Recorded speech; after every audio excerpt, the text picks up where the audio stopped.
আজকে আমাদের গন্তব্য কুয়ালালামপুর থেকে 400 কিলোমিটার দূরে পেনাঙে, এবং হঠাৎ করে পেনাঙে গিয়ে আমরা হোটেল খুঁজে পাচ্ছিলাম না। তারপরে কি হলো সেই গল্পটা শুরু থেকে শুরু করি। সকাল সকাল উঠে যাই, কারণ আজকে আমাদের জার্নি হবে পেনাঙের উদ্দেশ্যে।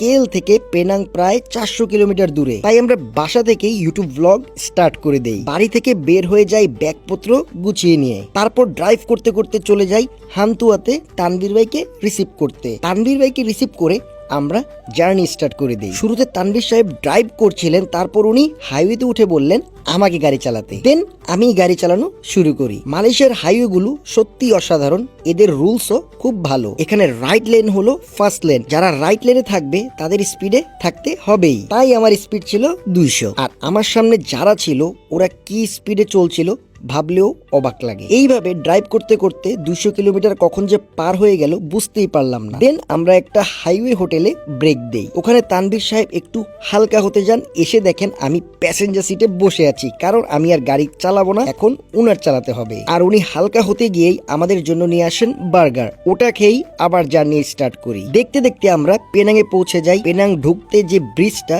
সেটা অসাধারণ, সম্পূর্ণ সমুদ্রের মাঝ দিয়ে রাস্তা, একদম সুপার ভিউ। আর পেনাংয়ের জর্জ টাউন হলো মালয়েশিয়ার পুরনো ক্যাপিটাল সিটি। সময়ের সাথে সেটা কুয়ালালামপুরে শিফট হয়ে গিয়েছে। পেনাংয়ে এসে আমরা চলে যাই বাটু ফেরিঙ্গি। বাটু ফেরিঙ্গিতে কিছুক্ষণ ড্রোন ফ্লাই দিয়ে সুন্দর কিছু ভিউ নেই, তারপর আমরা লাঞ্চ করতে যাই। কিন্তু খাবারের দোকান পেতে একটু কষ্ট হয়, আর ফরেন খাবার দেখতে গেলে তো বুঝবেন কতটা এক্সপেন্সিভ। খাওয়া দাওয়া করে দেখি ডে লাইট শেষ হয়ে যাবে, তাই আমরা আবার বিচের পাশে চলে যাই। ওখানে কিছু শুট করি, ড্রোন ফ্লাই দেই, তারপর আমরা বের হয়ে যাই হোটেল খোঁজার উদ্দেশ্যে। কিন্তু ভুলটা আমরা করেছিলাম, আগে থেকে হোটেল বুক করিনি। এটা ছিল পুরোপুরি তানভীর সাহেবের ভুল, যার কারণে ভালোই পেরেশানি খেতে হয় আমাদের। অনেক খোঁজাখুঁজির পরে আমরা একটা হোটেল পাই, সেটা আমরা রেন্ট নেই, যার দাম পড়ে 170 রিঙ্গিত, মানে বাংলা টাকায় প্রায় 5000 টাকার উপরে। তবে হোটেলটা সুন্দর ছিল, রুম ভিউটাও ছিল একদম টপ নচ।